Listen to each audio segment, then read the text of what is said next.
I took in this tractor yesterday on a trade-in while selling another tractor. We valued this at about $400, but I think I got a raw deal. I don't know. I'll get it down from the trailer. I'll give you guys a close look.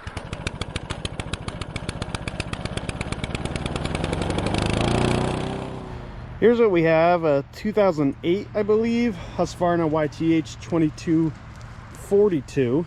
And yes, it does have a bagger, and that's definitely one of the reasons why I wanted to make the trade, because it is nice and complete. I think it has really high hours, actually.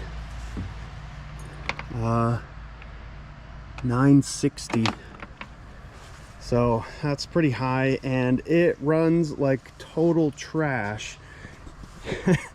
And the deal just kept getting worse and worse after I went to the customer's house to pick this up. So he's like, you know, I got this Husqvarna, it's in pretty good shape, it's got a bagger.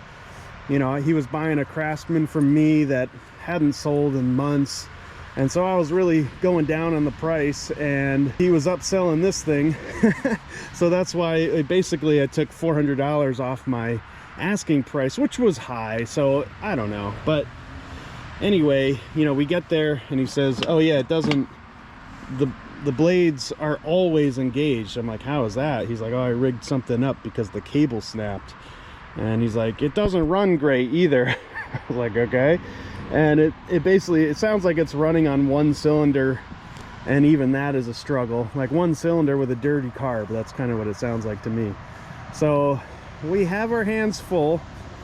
It did seem like it wanted to drive, but I wasn't willing to go up the trailer with the mowing deck with the blades engaged always. That was not a good recipe. So anyway, this is what we have. It is a pretty nice looking tractor, I suppose, but it needs a lot of work, mostly engine work. Let's give it a start up here.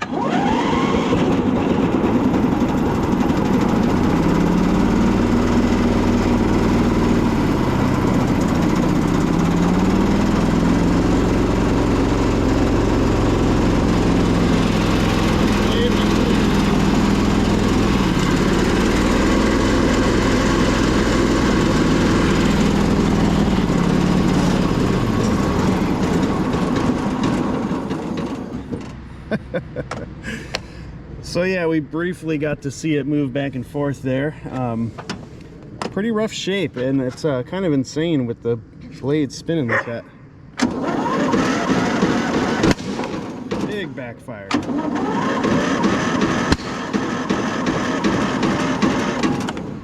Yeah, so that's what we got. It's a project. A couple of days later here, I took the bagger system off. I feel like it's going to be a little while before we're worried about picking up grass clippings. But just sort of scratching my head, thinking where to start. I got the hood popped here. The engine, I mean, it looks like he wiped some things down, but the engine does look pretty clean. So, I mean, that's a good thing. Doesn't look like it's leaking oil or anything like that. If we can figure out why it's running on one cylinder. I mean, I haven't confirmed that. That's absolutely what it feels like. But the other thing I think I'd like to do first is take apart the rigging that this guy did on this PTO blade engagement cable. Here's our, like he cut it or something, but he took the cable and pinched it under the bracket so that the blades are always engaged. So when you try to crank up this engine, the blades are engaged and there's no way to turn them off. Like, that's terrible. I don't know how you operate like that. Like, how do you pull it into a shed or your garage, or like, you know, drive over gravel with the blades always going? It just seems, I mean, I'm all for like doing dangerous stuff, but that doesn't sound too good to me. So I think we're gonna solve that problem first, which will just be this bolt here, probably a 1/2 inch bolt, and then we'll just loosen up the tension, and then we'll give this thing another try. We'll start it up, see how it runs.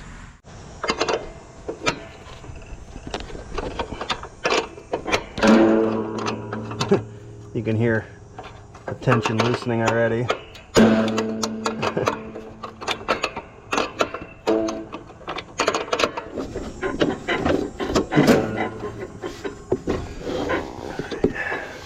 Okay, no more tension on the belt.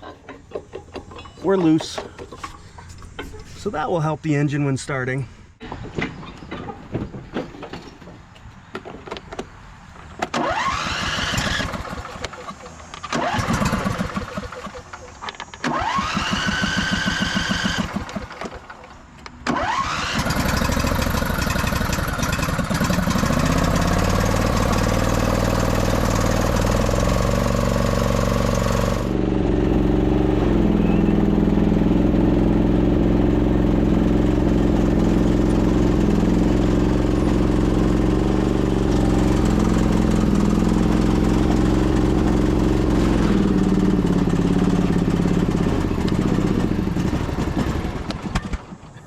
It's not sure how it wants to run. It's really down on power. Transmission feels pretty good. But yeah, you could tell engine is not running right.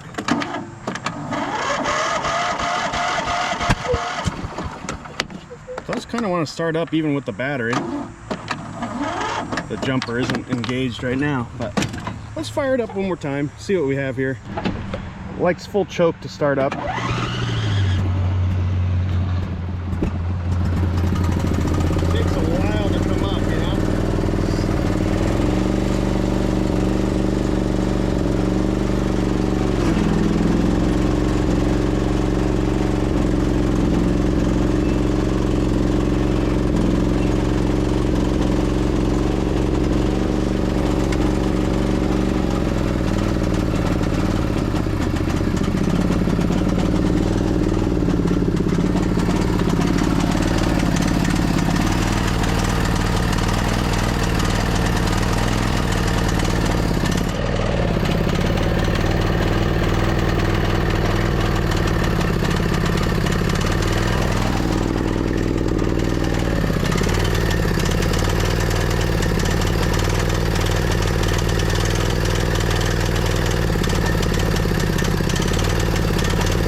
All right, so I think we pretty much confirmed it. I got a dead hole right here. So yeah, let's pop the spark plug off. Let's make sure that that connecting rod isn't blown on that side. We'll know just by spinning this over by hand, and if the piston moves up and down within the cylinder, then you know you don't have a blown connecting rod, which is, it's a common thing that could happen on a V-twin. The other side doesn't, it's not running all that great. Sometimes on one cylinder, I've been fooled plenty of times where the engine sounds great on one cylinder and even mows okay. You kind of experience some power loss, and then it takes you a little while to figure out, oh yeah, it's running on one. This one definitely sounds like it's running on one, and the one doesn't even sound that great. So it might be valves, dirty carb, so many things. But let's at least rule out that we don't have a major mechanical failure inside the engine. So we have a 5/8 spark plug socket here. We'll just get this removed.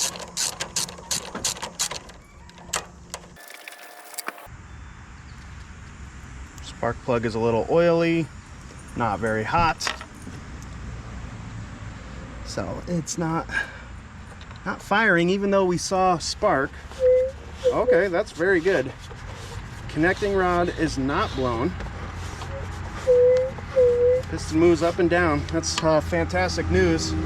So I would bet we have an issue in our valves, maybe a bent push rod, maybe just valves that are all out of whack. Likely what happens with that is one of the rockers comes loose and you're just you're getting nothing out of that cylinder as far as compression goes. So I put in a different spark plug, a new one, because I hope you could catch it on video. We could tell that the coil has spark, really good spark, but obviously, and we have a good connecting rod. So it is possible that it's just the spark plug that's failed. So let's give it a try.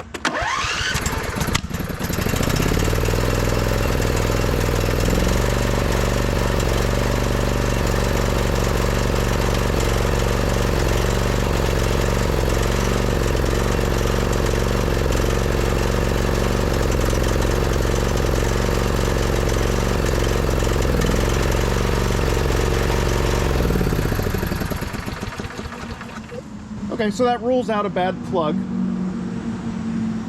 Again, I'm getting shocked a little bit. I can see the spark jumping. Well, it could, it could be a bad coil. Sometimes that still is a problem. You could see spark, but it just isn't. The spark is not really making it out of the boot. That happens too. So it could be a coil still. I guess we can't rule that out.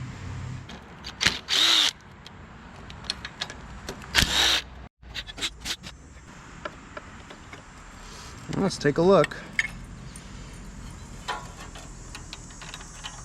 Yep. Oh, that's terrible. Well, we found the problem, but it's very bad news. We are missing a push rod, and it's got to be inside the engine.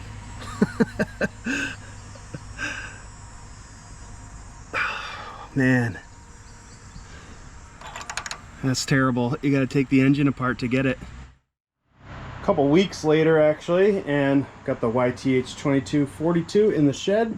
Took the deck off of it, and we're gonna get this engine unmounted right now. And hopefully this will be relatively simple, as far as we'll just flip the engine over, and then we'll just fish around for a push rod in there, or the remains of a push rod, and hopefully we don't have to take like the head off or anything like that. We could probably just remove the sump and just go from there. So this might be as simple as it gets as far as taking an engine apart. It's really not apart. Could be a lot worse. So we're gonna get to it, and then I have a secondary plan that I want to do with this chassis once this engine is off. I have a 23 horsepower Briggs Intech that I know only runs on one cylinder, and I want to get it up and going, as perfect as I can, so I can go on another project someday. And I want to use this chassis and wiring harness and everything to help assess that engine. So I might make that a part of this video too, like a 2-for-1 type of engine work thing. But yeah, I've been trying to work on that other engine, but I don't have a place to mount it, and I don't have the wiring harness to get like the solenoid to engage. And this would be the easiest thing. It's just plug and play. It's basically the same engine. So, all right, first things first, we're gonna get this thing up in the air on the chain hoist, and then we'll get the engine unmounted. Some people wanted to see my chain hoist thing, and I was like, I don't know, there's not much to see. So I have a 1-ton from Tractor Supply. I just have the chain kind of hung up there, but as far as like what's it attached to, we braced up this rafter a little bit and the shed. This is not the ideal way, because like the load is spread, it could be a lot better, but we're not lifting anything too heavy, and this is how I'm doing it. I've been doing it like this for a long time, and there's no pressure, there's no stress on this shed doing it this way. So yeah, that's how my chain hoist works. I have it like right here so I can lift up the nose of a tractor, and it's worked absolutely great for me. Helps me out a lot. I know they make plenty of things that like go on the floor, and you can like lift up the front end of your tractor that way. I need the space, so to me this is ideal for the moment. If I could get like a flat table that hydraulically or electronically could go up, that would be kind of awesome. But yeah, I like having like as much space on the floor as possible, so I don't want one of those Harbor Freight like two wheel things that lift it up a 1.5 feet or so. To me, that's not quite enough. So this is how we do it.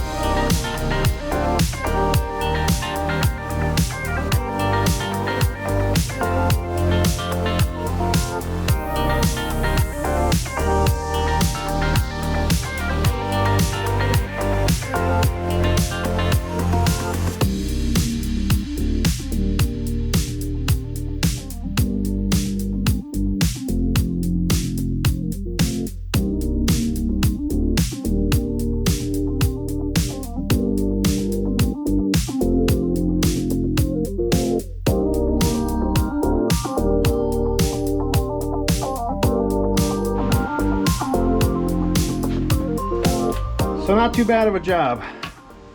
Let's get this engine sump off. And hopefully we find ourselves a push rod sitting right there.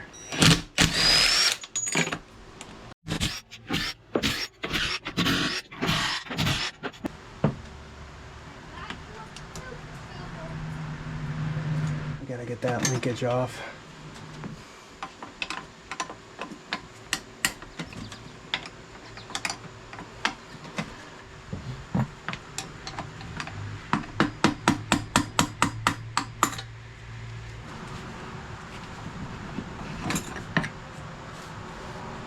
Yeah, I do see something down in there. All right, let's see what this is. I have a little magnet. Yep. That right there, hopefully you can see that. That is the end of a push rod. Don't worry about that. That's just for the oil pump. We'll put that on later. And then it'll just be a matter of if we can find any other parts of it, or if it all just got, you know, completely obliterated, which is extremely likely. Oh, here we go. Oh. Oh, wow. It's tied like a pretzel around the cam. Wait till I show you guys this. Let's get in a little closer with the iPhone. You might be able to see it a bit better.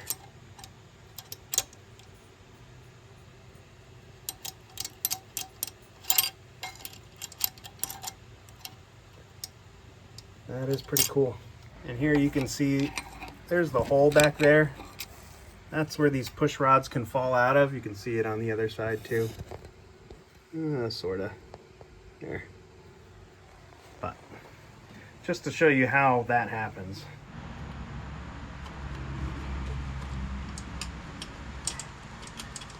I almost wish I didn't have to remove the cam because it's in a good spot, and then I wouldn't have to do the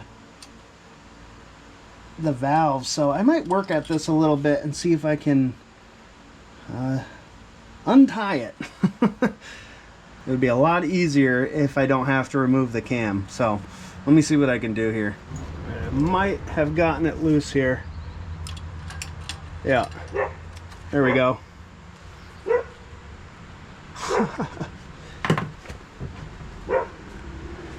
So we have both ends. Actually, this is it. I can see the brake.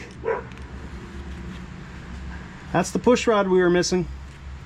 Well, I'm glad I got that broken push rod out. That could have been a real problem. Detrimental, really. I'm gonna order up a new gasket. I don't need to rush this project, and it can just sit here for a little bit. I'll get a new gasket for it cleaned up, put it all back together, and then we'll test it. And like I said, in the meantime, I'll use the chassis to test that other engine.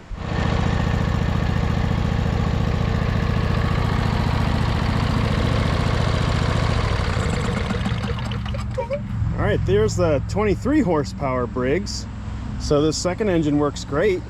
It has one problem though. It was only running on one cylinder, but when I put a spark tester on it, then this cylinder fired off. So something's going on with this, either the plug boot or the plug wire. If it comes close to metal, it's grounding out, and then that cylinder doesn't have spark anymore. So yeah, plenty of compression. We have like 140 psi compression. Valves are in order. The connecting rod is there. And I was beginning to think it was a fuel issue in the carb, like one of the jets was clogged and that cylinder wasn't getting any fuel. But then put the spark tester on it and started it up. which, you know, you don't always do that, but I happen to have done that, and that cylinder started firing. So kind of strange, but I got to figure out what's going on with that. I even replaced the coil and I had the same problem. Again, I'm using an old coil, so I could have the same problem on both used coils. I don't really know. It's kind of an odd issue, but I'm sure I'll get that solved. In any case, we have a good engine, and that can get used on a whole bunch of other projects. You know, maybe even a zero turn. That's kind of what I'm thinking. Be nice to find a zero turn with a blown engine and throw this Intech on, but we'll see where this project goes. But at least we do have an engine, and we're still waiting on a gasket for our other engine, but this should be in soon for the star of the show engine. That's just sitting over there, but probably tomorrow I'll have a gasket. A few days later here, and we have our gasket. I actually ordered 2. It just came in a kit with 2 and 2 seals, so it's nice that we actually have the oil seal here for the sump. So one thing you want to observe when you're removing these is that it is recessed down in there just a tiny bit. Don't want it to be absolutely flush with the metal of the crankcase or the sump cover. You want it to be pushed down just a little bit, but not all the way, because then you block some of the oil circulation capacity. So we're gonna get this removed. I just have a little punch here.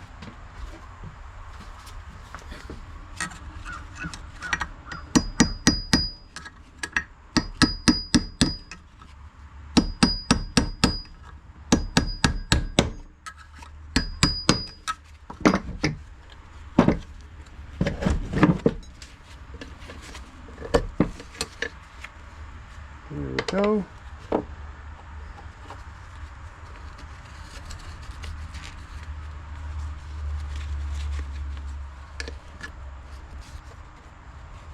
Try to even use the old one to get the new one in.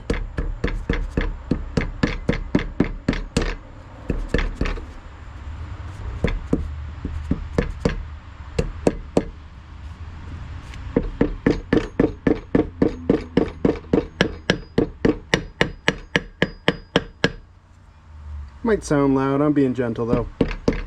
Way choked up on the hammer.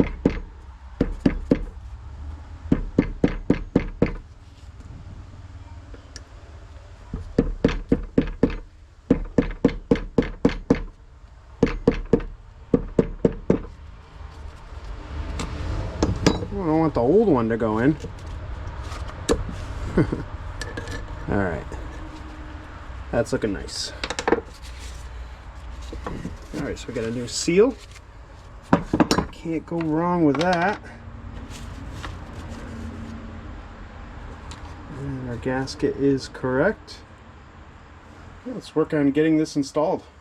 Before I work on that though, I'm going to remove this oil pump cover. These have T30 torque screws.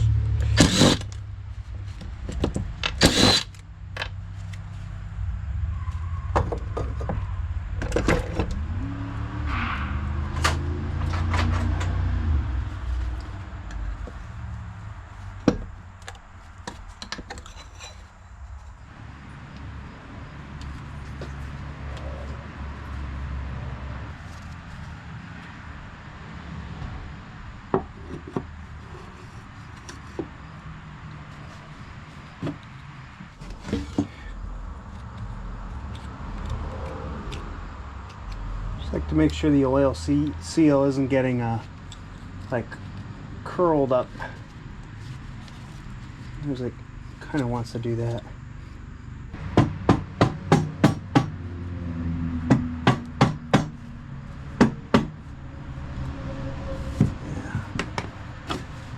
Yeah, see the oil, you couldn't see it, but the oil seal was just a little pulled up. It's weird, you got to look out for that.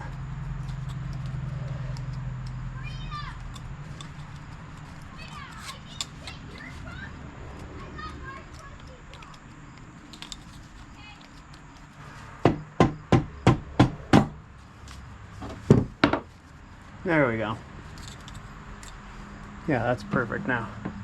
I know some of you will ask here are the sump bolts. They're wire wheeled off and a little bit of red Loctite on each of them.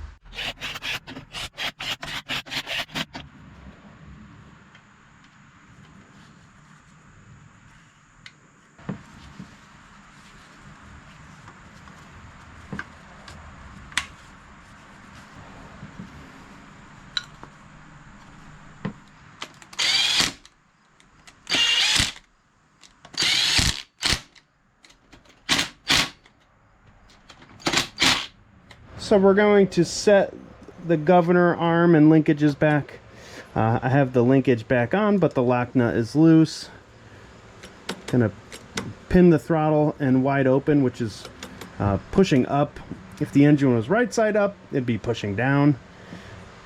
Then I'm gonna take the governor arm itself and go clockwise with it to the spot where it locks out there. I'm just sort of pinning wide open throttle, and then I'm just going to secure this lock nut.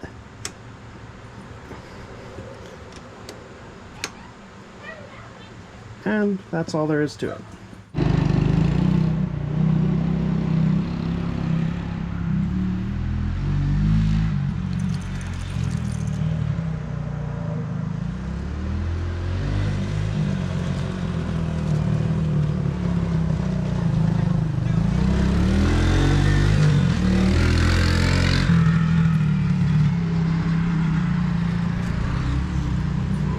So right now I'm going to remove the 23 horsepower. That one's running well enough, and I do want to swap out for the 22, the one that should be on there, and we have no more push rod tangled around that camshaft. We have a new sump gasket and a new oil seal, so that thing needs to go on. So let me set you up on time lapse. We'll get this thing removed and that one installed.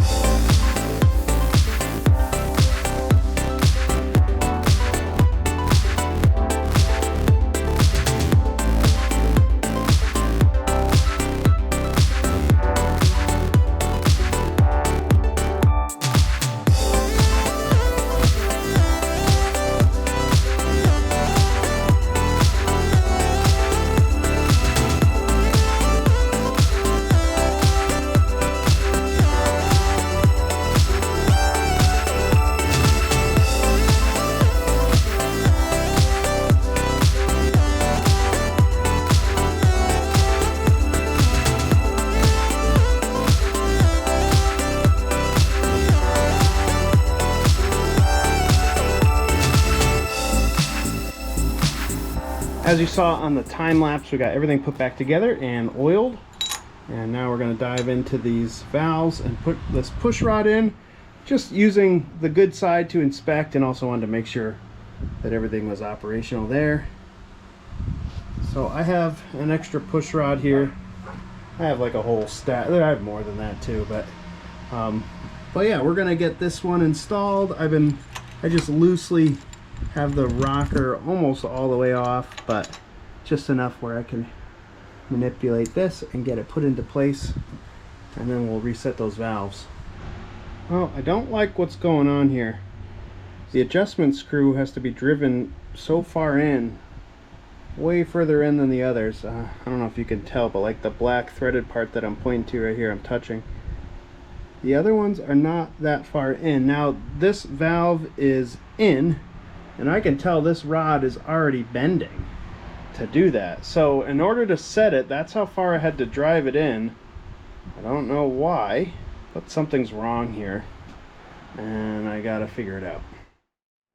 Well, I was away from the project for a little while, but I think I figured out the problem. I don't know if you'll be able to see. Yeah, maybe from this angle. This valve is not closing.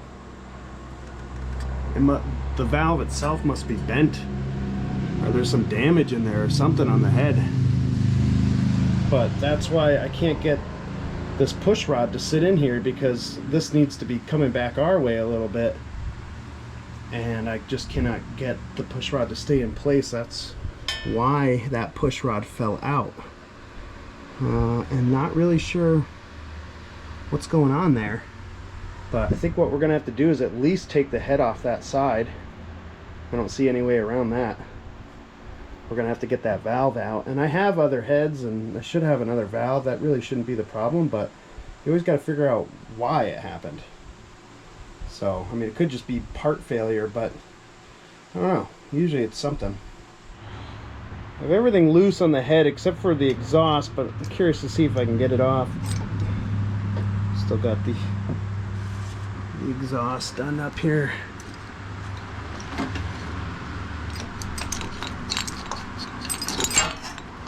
Sort of, kind of.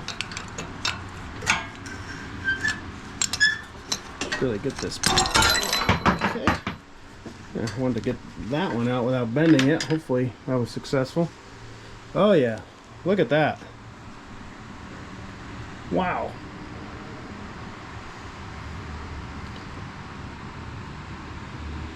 I don't even know what. Oh, I see. So it's not really the valve guide that's the problem, although maybe it is. I'll look at that too. This is that piece where the valve seats has come undone. That's pretty interesting. All right, on the other side, I already got the keepers out. That was relatively easy, but look at all this. Get that out of the way for you. So this, the way the valve seats is, that piece has got to be in there. So obviously overheating has caused this, because that is supposed to sit down in there. Yeah, I don't know. I mean, I might be able to just press it back in. That's kind of optimistic. Head gasket is on here and looks just fine. Suppose we could remove it.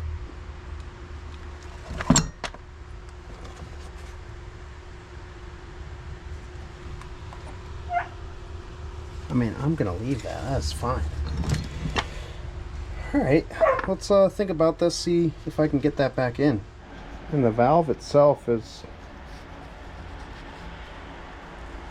I mean, it seems just fine. All right, so I took the valve springs off on the intake as well, just so I have a nice flat surface so I can actually like hammer down into this. I'll tell you the plan. I have this seat here that's going to go in like this. I have a 19mm socket that fits, and I'm just going to tap it in. I'm going to use a little Loctite though.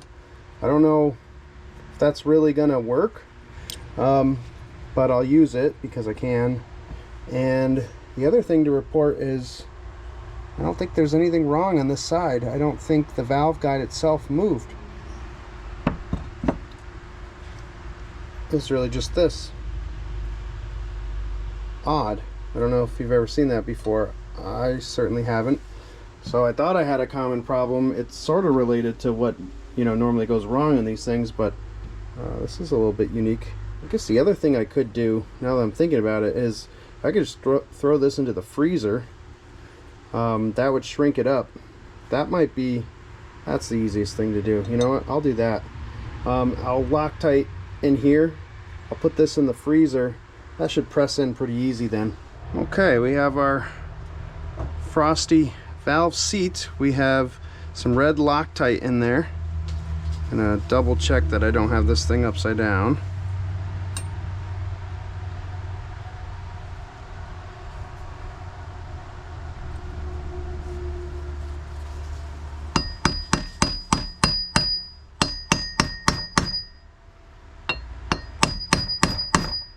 Yeah, it's definitely going in.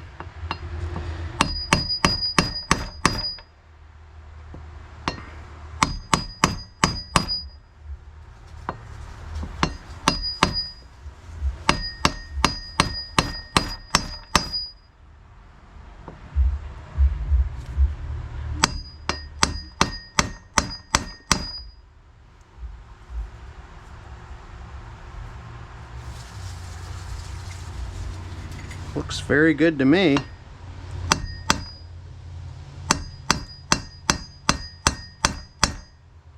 couple more taps for good measure. I think we're in. So I have just a piece of rubber pushing the valve stem this way. So now you can see, might be able to get these keepers in pretty easily. Just like this.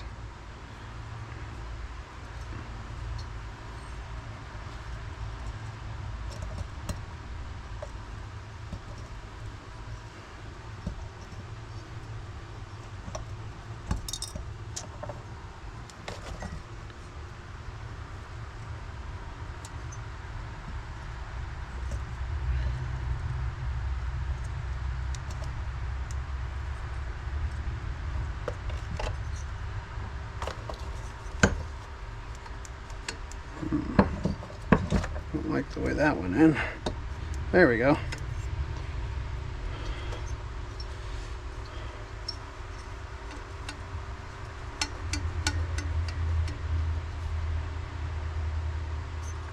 Well, that seems just fine. Let's see if I can entertain you with that all again. So, I have this little piece of rubber here, and that's just going to push up so the valve is actually closed now. Just get the pieces of grit out of there.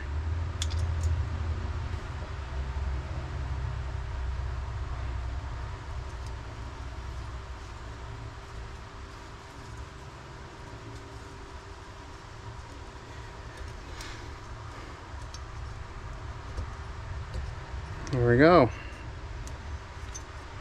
That was pretty easy. Now you can see they're sitting at the same height.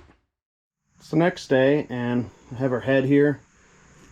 We're going to get it all reinstalled. I'm not going to change the head gasket like we saw. It looks just fine.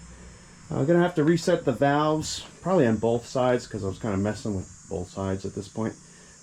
But I bet we're going to hear this thing run today. So I don't even think I'll film it. Just get this thing on. Maybe if something exciting happens, I'll show you. But as you can see, everything's looking good here. I cleaned it off. The fins aren't too bad here. And since I have it, I should probably spray this down. So let me blow that off with some carb spray or some compressed air. It's a little gunked up right there, and that could definitely cause some problems. But as far as oil leaks go, I don't think we really have one. Just a little unkempt. So I gave it a clean here, bunch of degreaser, scrubbed it down a bit, picked it out right around the valve guides on the head. It was all clogged, so definitely an overheating problem, but we have everything fixed now, so she's getting reinstalled.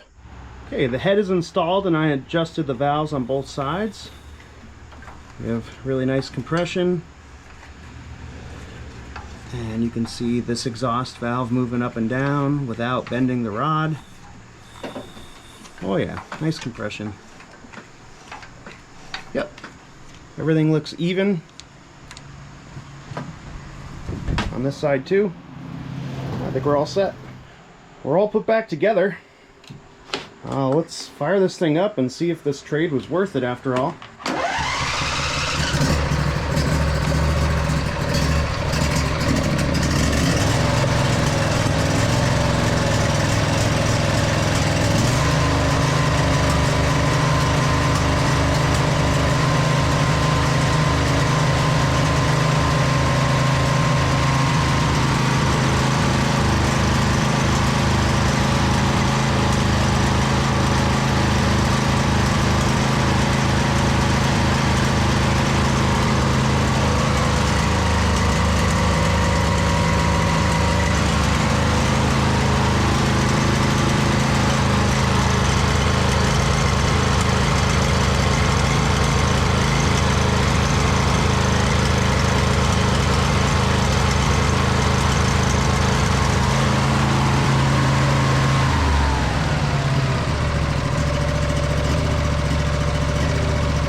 just sorted itself out.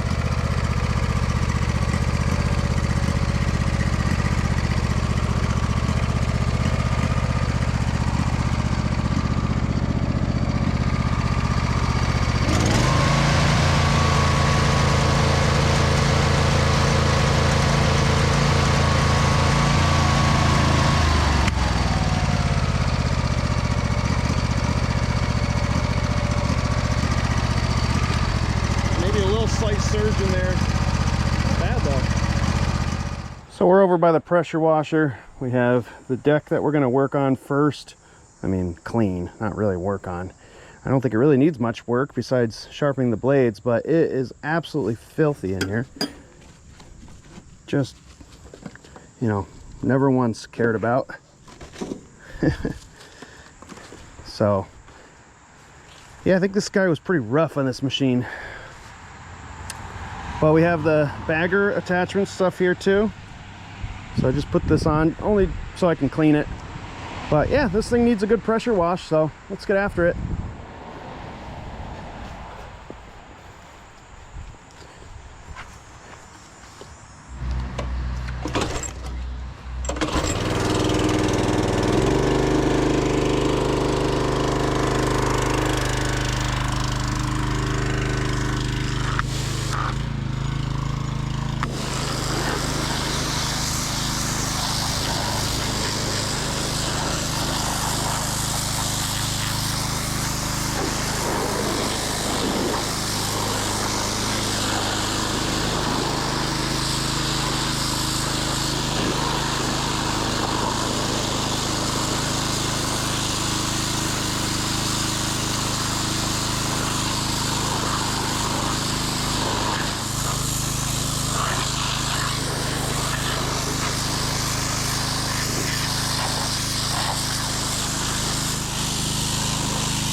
Alright, I have the right PTO cable. Came off of the parts Husqvarna that I have. This is the part that goes to the PTO handle right here. Alright, let's do the spring.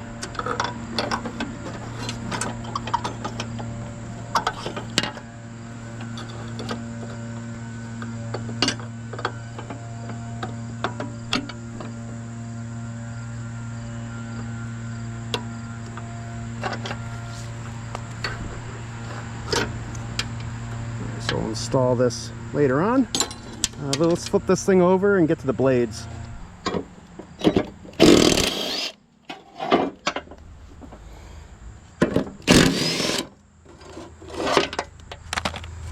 Spindle shafts look good. Nothing's too egged out. And the blades look good too. A little worn, but they're straight. Yeah, they're worn. I'm not going to replace them. We're just going to sharpen these.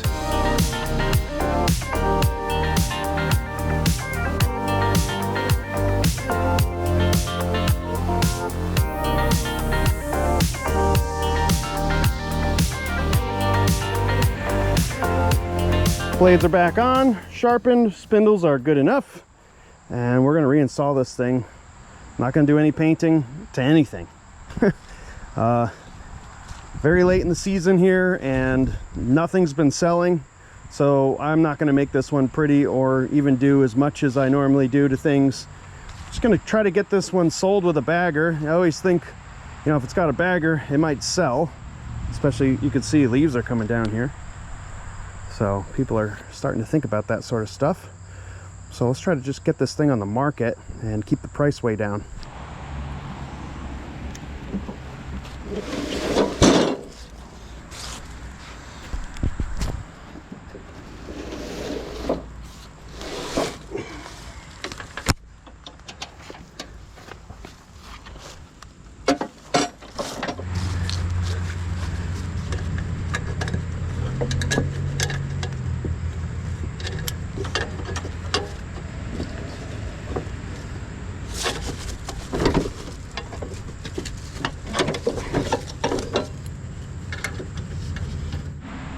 We have the deck installed. Let's get this PTO cable hooked up.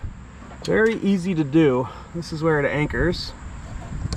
Well, that's where the plastic piece anchors. This is where the cable hooks up. So we'll get the cable hooked up first.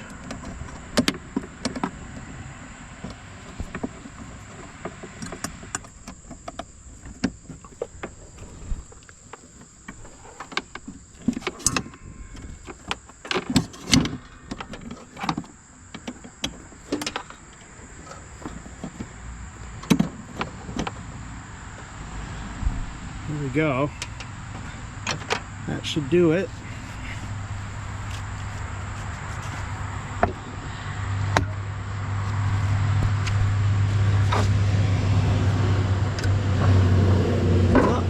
Belt is tight. Belt is loose.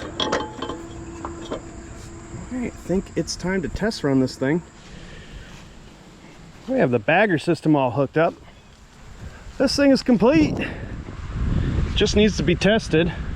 Just put a little bit of gas in it. The oil's still good. Tires are decently inflated. Haven't really had to touch those, which is nice, but might put just a little bit of air in it before I sell it. All right, let's see how well the bagger system works.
have no problems with the way the engine's running.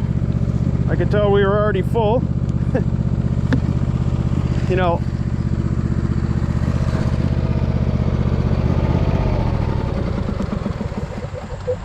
so I did 1, 2, 3, 4, 5, about 7 rows, 7 stripes, and the bagger's completely full. And I don't even have a lot of leaves down. I mean, my grass is kind of long, but I'm cutting pretty tall here. Yeah, I just don't really get bagging. I never do it myself. I just mow up everything. But yeah, this takes a lot of stops. And look how full that is. It's almost unmanageable. So, bagging system works great. There's a little crack in the bottom piece, but it's not affecting anything. I'm just about done with this thing. I'm not going to go too crazy with this. It's already got an engine service.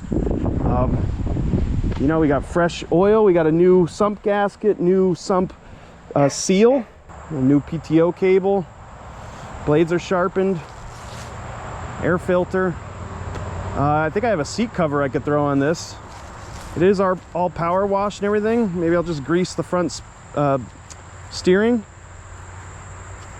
Wipe down the lenses maybe a bit. I don't know. I'm not going to do too much. This thing is pretty much ready to go here.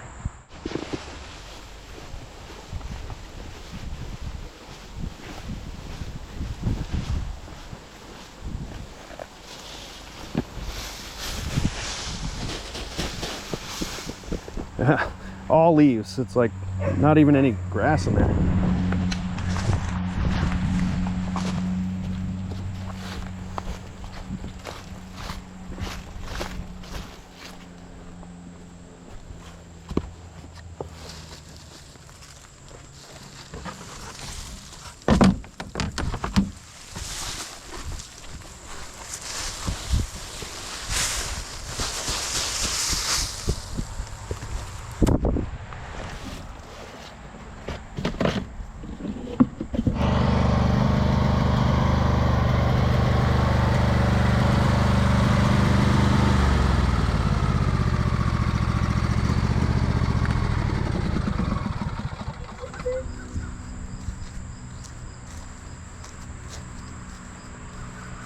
Well, I took a little bit of time and polished it up just to give it its best chance. Put the seat cover on too. Everything's all wiped up and pretty clean. Yeah, it's a very functional machine here.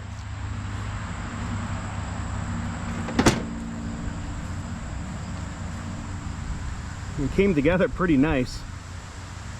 You know, the main issue was the guy couldn't mow without a PTO cable, and surprised it was doing much for him at all running on one cylinder. I wonder how long he was dealing with that. Or maybe it was the one cylinder that really did him in, because he did rig up the mowing deck so that it was always mowing. Yeah, that's right. So probably started running like garbage, and he decided to buy a tractor from me. But yeah, a little bit of hard work and taking your time and doing some diagnosis. You can get these, you know, they look like bad trades at first, but then you can turn them into really nice trades. So I think this one is a great example of that. Yeah, I'm not going to price this one too high. I'm thinking like 800. I think that's a killer steal for something like this. Super high hours on this. I mean, I don't know, super high, but like 940. I don't know if this thing really has 940. Kind of seems like the key might have been left on a bunch of times, but anyway. Does it look like 940 hours to you? Not sure.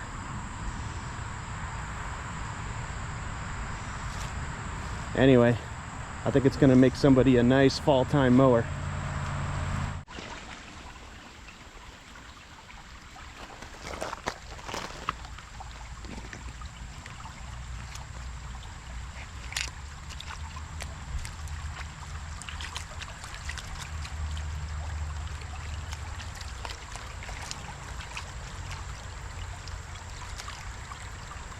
Well, thank you guys for tuning in for this 2008 Husqvarna YTH2242. Not a terrible job, but always a little interesting when you have to take apart an engine a bit. Luckily, we didn't really have to do too much as far as engine work, just really needed to figure out that head, and thought that was kind of interesting with what happened to the valve seal. I don't know if you ever seen that before, but You know, we do know that those valve guides like to pop out when the engine overheats. I'd imagine this is all related to that, and maybe that will help somebody when they're trying to diagnose this. I sure thought it was a valve guide getting popped out, but you know, as I cracked the engine open, yeah, we could all see it was a little bit different than that. But thanks guys for tuning in, and it's been a great summer. I'm back to school now, so school year is happening. You know, things might be a little bit slower, but the views seem to be slower too, so that might just reflect how busy everybody is this time of year. But happy to keep going here. I have tons of projects to keep working on, lots of really junky lawnmowers, tractors. I'm sure we'll be doing some quads and things like that too, so hope you guys stay tuned in. If you didn't catch it at the beginning, my name is Kyle. The channel is called Kyle by the Creek. I'd really appreciate it if you guys like the video and subscribe to the channel, and thank you so much for all your support and your comments so far. Let's keep it up. I'll catch you guys on the next one. Bye.